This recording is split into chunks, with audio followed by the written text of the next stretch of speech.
ఎన్నికల ప్రచారంలో భాగంగా పెందుర్తి నియోజకవర్గం వైసీపీ ఎమ్మెల్యే అన్నవరెడ్డి అదీప్ రాజ్ 93వ వార్డు ప్రహ్లాదపురం కృష్ణానగర్ ప్రాంతాల్లో రోడ్ షో నిర్వహించారు. అదీప్ రాజ్ కామెంట్స్: మీ దయ వల్ల నాకు ముఖ్యమంత్రి జగన్మోహన్ రెడ్డి రెండవసారి ఎమ్మెల్యేగా అవకాశం ఇచ్చారు. ఇంత పెద్ద ఎత్తున పూలమాలలతో హారతులతో నాకు స్వాగతం పలుకుతుంటే ఇంతకన్నా ఏం కావాలి? రాజకీయాల్లోకి వచ్చిన తర్వాత డబ్బు, బంగ్లాలు, కార్లు సంపాదించడం కాదని ప్రజల మనసుల్లో మంచి స్థానం సంపాదించగలగాలని అన్నారు.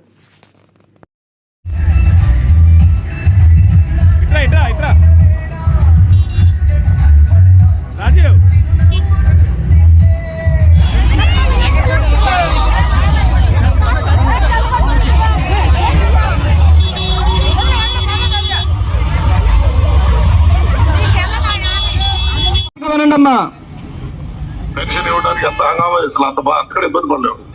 ఈడిచ్చే 3,000 కదా, లేకపోతే చచ్చిపోతారా? విన్నారా? మళ్ళీ వినండి, జాగ్రత్త. మీకు చిన్న డౌట్ ఉంది, ఏమన్నాడు ఆయన? మళ్ళీ వినండి, జాగ్రత్తగా వినండి. వెనకాతలు మాట్లాడదు ప్రచార రథం మీద ఎవరును. మీరే ప్రచార రథం మీద ఎవరు మాట్లాడదు, మా జాగ్రత్తగా. పెన్షన్ ఇవ్వడానికి ఎంత హంగామా అసలు అంత బాగా అక్కడ ఇబ్బంది పడలేవు. ఈడిచ్చే 3,000 కదా, లేకపోతే చచ్చిపోతారా? వీడిచ్చే 3,000 లేకపోతే చచ్చిపోతారా? పెన్షన్ లేకపోతే పోయింది ఏముందని అడుగుతున్నాడు. ఎంత అహంకారం చూసారా వీళ్ళకి? వీడిచ్చే 3,000 రూపాయలు లేకపోతే చచ్చిపోతారా అని అడుగుతున్నాడు. అమ్మా, నేను ఒక్క మాట అడుగుతాను. ఇక్కడ ఎంతోమంది అవ్వాతాతలు, వికలాంగులు, పిల్లలు మా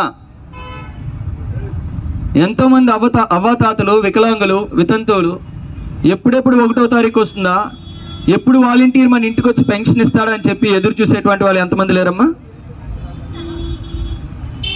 ఇవాళ కొడుకులు చూడకపోయినా, పిల్లలు పట్టించుకోకపోయినా, ఎవరి దగ్గర దేహి అని చేయి చాపకుండా, మన అవసరాలకు కానీ, ఖర్చులకు కానీ, మందులకు కానీ ఎవరిని అడగకుండా గౌరవంగా వాళ్ళ ఇంట్లో వాళ్ళు బ్రతుకుతున్నారంటే జగన్మోహన్ రెడ్డి గారు ఇచ్చినటువంటి ఈ 3,000 రూపాయల వల్లే. అవునా కాదమ్మా? మొన్న నేను సబ్బవారం వెళ్ళాను, మా గడపకి తిరిగినప్పుడు ఒక ముసలామని అడిగాను, అమ్మా పెన్షన్ ఇవ్వడానికి ఎంత హంగామా అసలు అంత బాగా అక్కడ ఇబ్బంది పడలేవు. ఈడిచ్చే 3,000 కదా, లేకపోతే చచ్చిపోతారా? విన్నారా? మళ్ళీ వినండి, జాగ్రత్త. మీకు చిన్న డౌట్ ఉంది, ఏమన్నాడు ఆయన? మళ్ళీ వినండి, జాగ్రత్తగా వినండి. వెనకాతలు మాట్లాడదు ప్రచార రథం మీద ఎవరును. మీరే ప్రచార రథం మీద ఎవరు మాట్లాడదు, మా జాగ్రత్తగా. పెన్షన్ ఇవ్వడానికి ఎంత హంగామా అసలు అంత బాగా అక్కడ ఇబ్బంది పడలేవు. ఈడిచ్చే 3,000 కదా, లేకపోతే చచ్చిపోతారా? వీడిచ్చే 3,000 లేకపోతే చచ్చిపోతారా? పెన్షన్ లేకపోతే పోయింది ఏముందని అడుగుతున్నాడు. ఎంత అహంకారం చూసారా వీళ్ళకి? వీడిచ్చే 3,000 రూపాయలు లేకపోతే చచ్చిపోతారా అని అడుగుతున్నాడు. అమ్మా, నేను ఒక్క మాట అడుగుతాను. ఇక్కడ ఎంతోమంది అవ్వాతాతలు, వికలాంగులు, పిల్లలు మా ఎంతోమంది అవ్వాతాతలు, వికలాంగులు, వితంతువులు ఎప్పుడెప్పుడు 1వ తారీఖు వస్తుందా, ఎప్పుడు వాలంటీర్ మన ఇంటికి వచ్చి పెన్షన్ ఇస్తాడని చెప్పి ఎదురు చూసేటువంటి వాళ్ళు ఎంతమంది లేరమ్మా? ఇవాళ కొడుకులు చూడకపోయినా, పిల్లలు పట్టించుకోకపోయినా, ఎవరి దగ్గర దేహి అని చేయి చాపకుండా, మన అవసరాలకు కానీ, ఖర్చులకు కానీ, మందులకు కానీ ఎవరిని అడగకుండా గౌరవంగా వాళ్ళ ఇంట్లో వాళ్ళు బ్రతుకుతున్నారంటే జగన్మోహన్ రెడ్డి గారు ఇచ్చినటువంటి ఈ 3,000 రూపాయల వల్లే. అవునా కాదమ్మా? మొన్న నేను సబ్బవారం వెళ్ళాను, మా గడపకి తిరిగినప్పుడు ఒక ముసలామని అడిగాను, ఈరోజు మళ్ళీ రెండోసారి ఈ పెందుర్తి నియోజకవర్గం నుంచి వైఎస్ఆర్ కాంగ్రెస్ పార్టీ తరఫున ఎమ్మెల్యేగా పోటీ చేసేటువంటి అవకాశం జగన్మోహన్ రెడ్డి గారు ఇచ్చిన తర్వాత మీ అందరి దగ్గర మీ చల్లని దీవెనలు, ఆశీస్సులు తీసుకోవడానికి మీ దగ్గరికి వచ్చినప్పుడు ఎప్పుడూ లేనటువంటి విధంగా మీ కుటుంబ సభ్యుడిని ఆహ్వానించినట్టు, మీ ఇంట్లో బిడ్డని ఆశీర్వదించినట్టు మీరందరూ కూడా ఎంత పెద్ద ఎత్తున పూలతో, హారతలతో దిష్టి తీసి నన్ను ఆశీర్వదిస్తున్నారంటే ఇంతకన్నా ఏం కావాలమ్మా నాకు ఈ జీవితానికి? మా స్నేహితుడు మొన్నే వచ్చాడు అమెరికా నుంచి, ఒక 6 నెలల క్రితం వచ్చి అడిగాడు, 14 సంవత్సరాలు అయిపోయిందిరా నేను చూసి, ఏం సంపాదించావు రాజకీయాల్లో, ఏం సాధించావని అడిగాడు. ఆ రోజు నాకు చెప్పడానికి సమాధానం ఏమీ లేదు.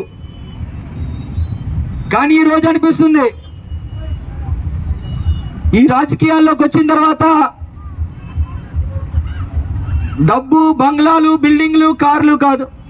హామీలు అన్నీ మనం మాట్లాడలేం కానీ కొన్ని మాట్లాడుకుందాం. చంద్రబాబు నాయుడు గారు 2014లో డ్వాక్రా రుణమాఫీ చేస్తానన్నారమ్మా, చేశారా అమ్మా? డ్వాక్రా రుణమాఫీ చేశారా?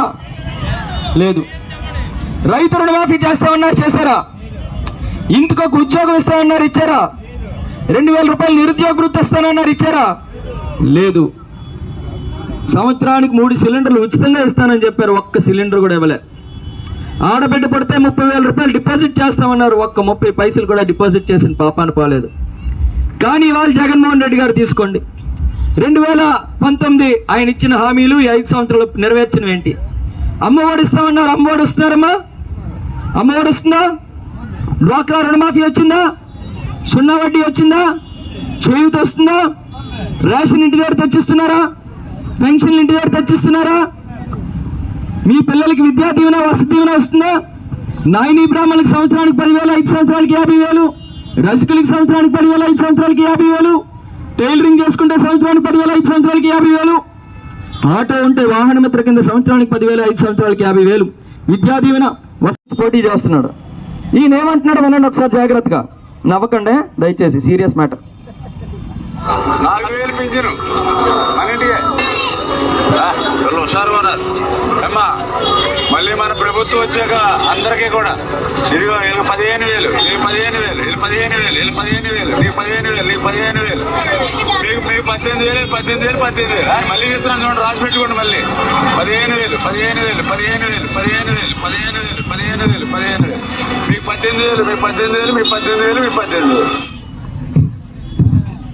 ఎలా ఉంది చూడండి, కనిపించడం. నీకు 15,000, నీకు 15,000, నీకు 15,000, నీకు 15,000, నీకు 15,000, నీకు 18,000, నీకు 18,000, నీకు 12,000, నీకు 13,000, నీకు 16,000.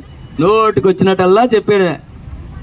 నోటికి ఏది వస్తే అదే. అక్కడ ఉంటే అందరికీ 15,000. ఇదేమైనా పూర్ణ మార్కెట్లో టీ షర్ట్లు అమ్ముతారు, ఏదైనా 100 రూపాయలు, ఏదైనా 100 రూపాయలు, ఏదైనా 100 రూపాయలు, ఏదైనా 100 రూపాయలు అన్నట్టు ఉందమ్మా. అంటే ప్రజలకి ఏదైనా చెప్పవచ్చు, నమ్మించి మోసం చేసేద్దాం. మళ్ళీ ఎన్నికల్లోకి వచ్చిన తర్వాత మనం అలాగే ఏమీ నెరవేర్చాం కాబట్టి మనం ప్రజలను పట్టించుకునే పని లేదు. ఏమ్మా ఈరోజు జగన్మోహన్ రెడ్డి గారు చెప్పొచ్చు కదా పెన్షన్ 4,000 చేస్తానని. ఏదైతే చేయగలమో అదే చెప్పాలి. ఆయన అన్నారు ఇప్పుడు ఉన్నటువంటి పరిస్థితుల్లో మన రాష్ట్రం బడ్జెట్తో ఎవ్వరూ కూడా 4,000 రూపాయలు ఇవ్వలేరు, కాబట్టి నేను అబద్ధం చెప్పను, ఏదైతే ఇవ్వగలను అదే చేస్తానని చెప్తారు. అదే అంశాలమ్మా. 2014లో ఆ రోజు కూడా ముగ్గురు కలిసే ఉన్నారు. 2014లో జనసేన, టీడీపీ, బీజేపీ 3 కూడా కలిసి ఉన్నాయి. మళ్ళీ ఈరోజు కూడా జనసేన, టీడీపీ, బీజేపీ 3 కూడా కలిసి ఉన్నాయి. 2014లో ఈ కూటమికి నాయకుడిగా ఉన్నటువంటి చంద్రబాబు నాయుడు గారు ఎన్ని హామీలు ఇచ్చారు, ఎన్ని నెరవేర్చారు? అదే జగన్మోహన్ రెడ్డి గారు 2019లో ఎన్ని హామీలు ఇచ్చారు, ఎన్ని నెరవేర్చారు? ఈ